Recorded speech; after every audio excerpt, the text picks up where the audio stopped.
Dr. Gears was having another boring day at the SCP Foundation, and that was exactly how he liked it. He treated himself to a cup of decaf black coffee, no cream, no sugar, a simple plain donut, and an apple. The breakfast of champions, to him at least. His duties today were ones he'd overseen so many times before, watching his ever-rotating legion of subordinates shove various items into SCP-914 the Clockworks, just to see what on earth would happen.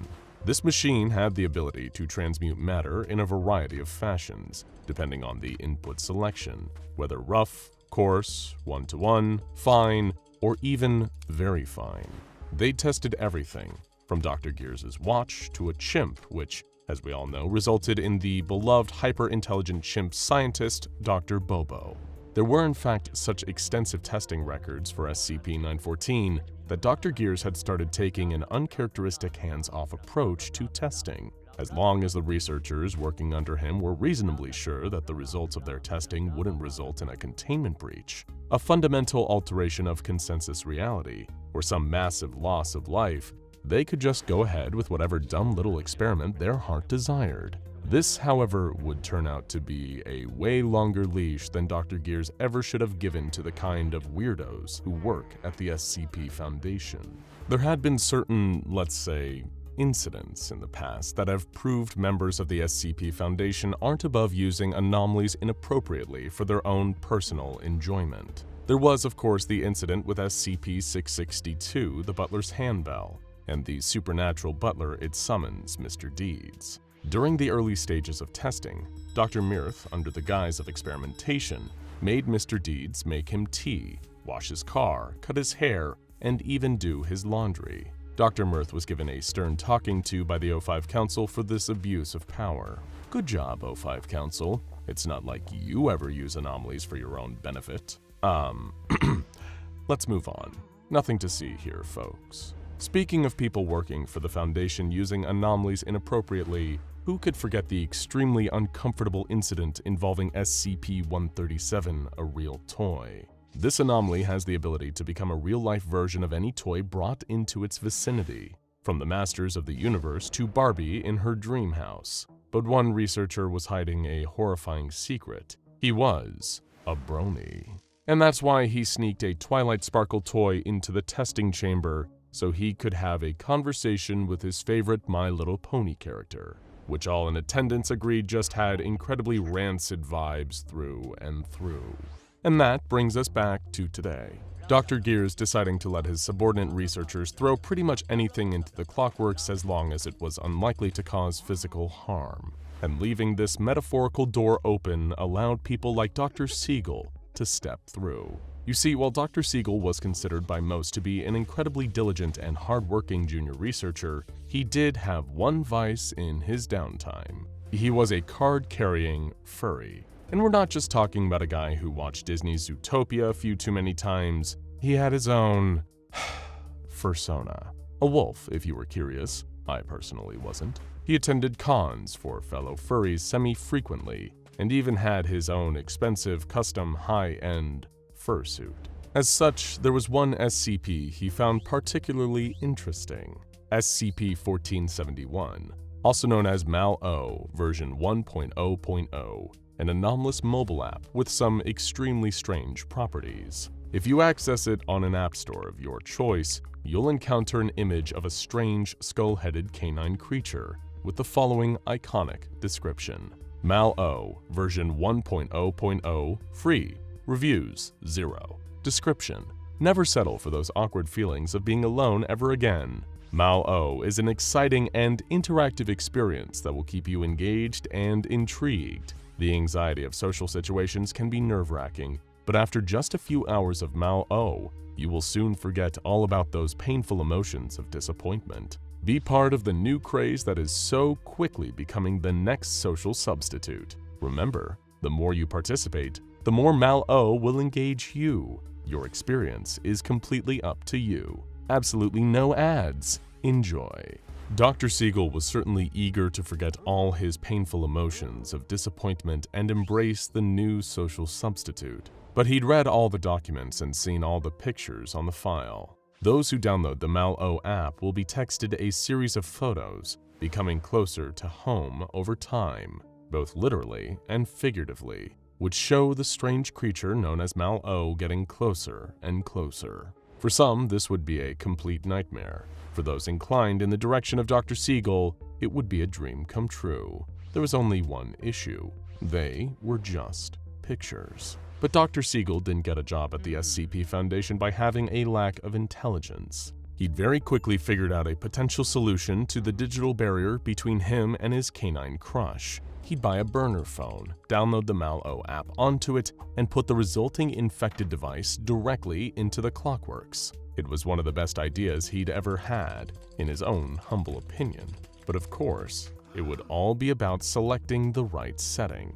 On rough, the most likely result would be the phone itself just being transformed into a pile of broken glass, metal, and a variety of conflict minerals reduced to dust. On course, the result would likely be the metal chassis of the phone, the front glass panel, and a neatly arranged interior gutted from within. On one-to-one, considering he'd bought a slightly older, cheaper model of Samsung's smartphone, he'd probably get the MalO app on an iPhone. And on fine, perhaps the best he could hope for was getting MalO version 2.0.0, which may have some minor improvement, like the pictures appearing twice as fast as they would with the normal app experience. Dr. Siegel knew that the only other option that could potentially bring MalO into the real world was the highly unpredictable, very fine option, which would either produce the desired result or cause something utterly horrifying to happen. But at the end of the day, Dr. Siegel thought to himself, isn't anything worth having also worth incurring a little risk? Who dares wins, after all, right? He downloaded the fateful app and made his way into the testing area for SCP-914. He'd booked the slot, so it was all official, but he still felt his heart racing as he put the infected phone into the input chamber. He set the control panel to very fine, exactly as planned, and activated the machine. Cogs twisted and churned, engines rumbled and sputtered, pipes wriggled and hissed. It was clear that something was going on here. When the process was complete and the output chamber opened with a billowing carpet of steam, Dr. Siegel could barely contain his excitement. He hoped that MalO would come strolling out of the smoke like Darth Vader in Star Wars: A New Hope, so you can only imagine his extreme disappointment when the chamber was completely empty. It didn't make sense. He thought everything through. How could the result possibly be so anticlimactic? This had gone from one of the most exciting days of his life to the most depressing. Dr. Siegel sighed and decided to call it quits, heading out of the test chamber, having no idea what he'd just unleashed onto the Foundation. Across the site, Dr. Alto Clef, one of the Foundation's most infamous researchers, was polishing his favorite shotgun in his office. He was whistling a cheerful tune to himself, just loving life, when he heard some strange rustling by the door. He turned around on his swivel chair just to make sure it wasn't Dr. Bright putting another bucket of battery acid on top of his door as a, quote, fun, harmless prank. Instead, he was shocked to see MalO, an actual, physical MalO, standing in his doorway, grinning. For a moment, Clef was too shocked to even react. This didn't make any kind of sense, but when MalO gave him a cheeky wink, he immediately loaded his shotgun and fired, blowing away a chunk of his own doorway. But sadly for him, by that time, MalO had already darted away, intent on causing mischief elsewhere. Its favorite pastime. Dr. Clef was still wondering whether that rascal Dr. Bright was somehow behind this fiasco. But he was not, because he was actually about to become MalO's next victim in its ruthless reign of mild to moderate inconvenience. Dr. Bright was swanning around the break room with his favorite morning snack, a coffee with extra cream and a Danish from his favorite bakery in town. He was looking forward to enjoying these two simple pleasures in his otherwise incredibly stressful life, but little did the poor doctor know, tragedy was about to strike, and nothing would ever be the same. Just as the immortal doctor was about to disembark from the room, MalO appeared right in front of him, giving him the mild shock of his life. It was such a surprising occurrence, in fact, that he momentarily lost his grip on his coffee mug and his Danish, causing both to tumble to the ground. The mug shattered and the Danish splattered. By the time Dr. Bright looked up, MalO was already gone, just like his breakfast snack. Dr. Bright fell to his knees and screamed, "Why?" up to an indifferent break room ceiling. But MalO was just getting started. Dr. Kane Pathos Crow was on his way from his kennel, we mean his private quarters, to the soul extractor, when MalO suddenly manifested in front of him. This resulted in a brief barking match between the two for dominance over that particular hallway, which ended in MalO demanifesting to bother someone else, which technically made Dr. Crow the winner, though Crow himself resented ever being forced to act like a mere mutt. How, he began to wonder, had MalO escaped its app and begun to harass the real world? This would warrant further investigation. MalO continued its rampage of irritation across the site, intended to leave no stone of frustration unturned. And it wasn't just the Foundation staff it intended to freak out. It was just as eager to go and bother its fellow anomalies now that it had access to the meat space. Yes, that is a real term, we're not just being weird and gross, we promise. Over in the cell of SCP-173, the sculpture, 3 members of D-Class personnel were cleaning up the homicidal creature's blood and poop. They were engaged in the standard procedure. One of them mopped, while the other 2 kept a close eye on SCP-173 to keep it frozen in place. That's when MalO popped into the cell behind them for a split second before disappearing, scaring the living hell out of all 3 of them. Though the fright was, of course, secondary to the fact that the second they looked away, SCP-173 snapped all 3 of their necks. Oops. May have gone a little too far on that one, eh, MalO? But this newly embodied burdensome beast was just getting started, friends. No anomaly was safe from its new antics. Next, it appeared in front of SCP-682's acid tank and made rude faces at the hateful creature from the other side of the glass. This only served to sour the creature's already utterly horrific mood. It thrashed around in the chamber, attempting to get out and perform an act of great violence. But by that time, MalO was already long gone, and SCP-682 was left grumbling in immense frustration. SCP-049, the Plague Doctor, was having another very boring day. He'd been denied his animal cadaver test subjects for several days as a disciplinary measure after the latest incident, and as such, he was finding other ways to pass the time. Today, he was meticulously removing each piece of medical equipment, polishing them, and putting them in a neat line on his desk in his containment chamber. Scalpels, forceps, speculums, bone saws, all wonderful, shiny, and pristine. The Plague Doctor found it to be an incredibly calming activity, so, of course, MalO couldn't just let him be. The cantankerous canine, driven mad by the power of suddenly being able to interact with the world physically, manifested in the middle of the containment chamber and used its tail to knock all the meticulously arranged medical equipment onto the ground with a thunderous clatter. The Plague Doctor, devastated, lifted both of his hands to his beak and yelled, "Sacre bleu!" in horror. In that same instant, MalO once again disappeared, leaving the tragic doctor to start from scratch. It was a serious setback on an otherwise lovely day.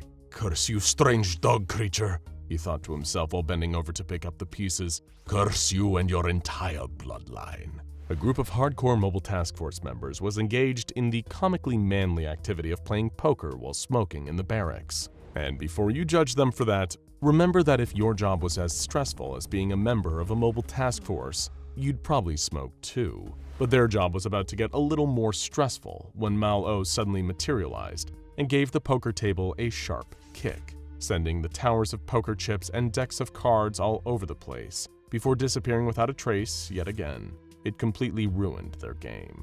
One of the more junior members asked, "Should we have done something about that?" A more senior operative shook his head and said, "We'll do something when we get the official call from up top. Until then, let's reshuffle the deck." In the Site-19 cafeteria, Dr. Agatha Wrights was preparing to eat a delicious salad that she'd been waiting all day to enjoy.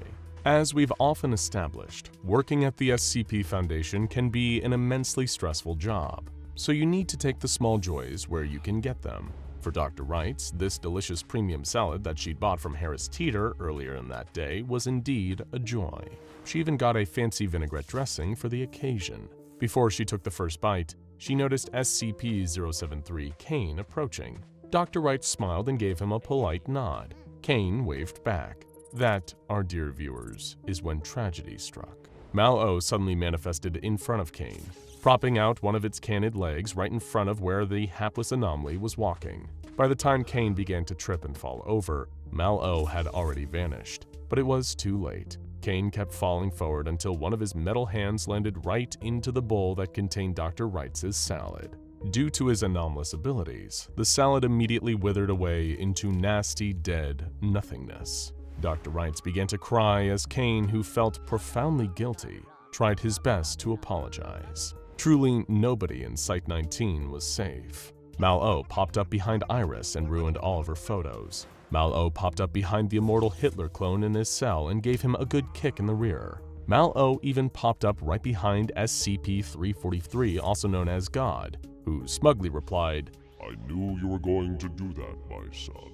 Needless to say, it had been one hell of a day. Dr. Siegel, completely ignorant to the chaos his actions had caused around the site, had cried in the bathroom for 40 minutes out of sheer disappointment. He'd barely been able to focus on the rest of his duties for the day on account of being severely bummed out. This was a day he'd been looking forward to for so long, and it all had been for nothing. That evening, he was driving home on the highway, listening to sad songs on the radio, thinking about the fact he'd probably just crack open a beer and get some sleep when he got home. He sighed again and looked up to adjust his rearview mirror when he saw a skeletal face with huge white eyes staring at him in the reflection. A quick, almost reflexive turn revealed a huge black figure with a canine skull for a face was indeed just sitting in his back seat, watching him. It was so shocking that he immediately veered off the road and crashed his car into the concrete divider in the middle of the road, breaking his nose and collarbone in the process. Really a perfect cherry on top for this kind of day. Dr. Siegel was sitting in the hospital not long after that, with a cast around his upper body. This was also where he received a bouquet of flowers from Dr. Gears with an attached note saying he was put on 3-month disciplinary leave for the irresponsible use of SCP-914. Dr. Siegel looked up and saw that MalO was peering around the corner at him with its dead white eyes, its fang-lined maw twisted into a permanent, ominous grin. At this point, Dr. Siegel realized that being chased around constantly by a demonic skull-faced anomaly in real life wasn't nearly as whimsical as he expected it would be. In hindsight, that probably should have been obvious, shouldn't it? Though, please, let us know if you'd like MalO to stalk you in real life in the comments below, you bunch of weirdos. Now go check out SCP-1471 MalO version 1.0.0 and SCP-914 What Did You Put in It? For more on today's unique and strange anomalies.